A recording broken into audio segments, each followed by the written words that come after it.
عالم جزائري عملاق من عمالقة الإقراء في العالم، يرجع له الفضل في تخريج مئات الحفظة وخيرة المجودين، إمام الحرمين الشريفين وشيخ القراء بالمسجد النبوي الشريف. من هو هذا العالم؟ وكيف وضع بصمته في اختصاصه؟ الشيخ المحقق والمقرئ المدقق إبراهيم الأخضر علي القيم، أصيل منطقة قمار بولاية الوادي. هاجرت عائلته وادي سوف مع قوافل الحجيج إلى المدينة المنورة، نشأ فيها وتعلم في مدارسها، وأثناء حفظه للقرآن الكريم تعرض لضائقة كادت أن تعصف بمساره. بدأت أحفظ القرآن الكريم، يوما من الأيام أصابتني ضائقة كبيرة جدا حتى أصبحت مشغول الفكر، فقررت أن أول شيء أعمله أن أترك حفظ القرآن الكريم. حفظ القرآن الكريم كبيرا وأجيز في القراءات السبع ثم العشر. امتهن التعليم وتدريس القرآن. في بداية الثمانينات عين إماما للحرم المكي.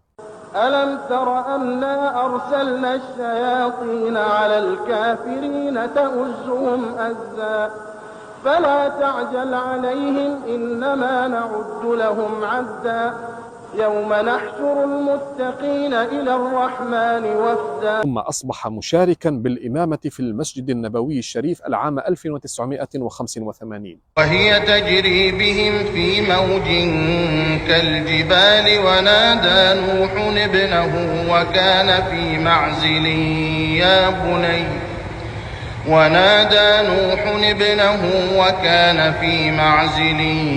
يا بني اركب معنا ولا تكن مع الكافرين. رابط في المسجد النبوي الشريف معلما ومحفظا.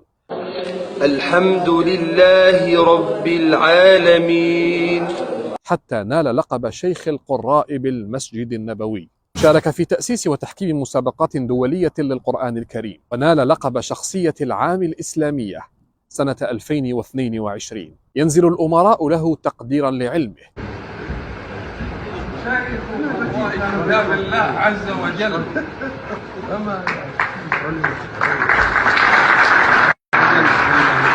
ويقبل مشايخ الحرمين رأسه عرفانا لما يقدمه. هي بصمة في الحياة وأثر طيب تركه الشيخ إبراهيم الأخضر، تستحق أن نشاركها معكم لتقتفيها الأجيال.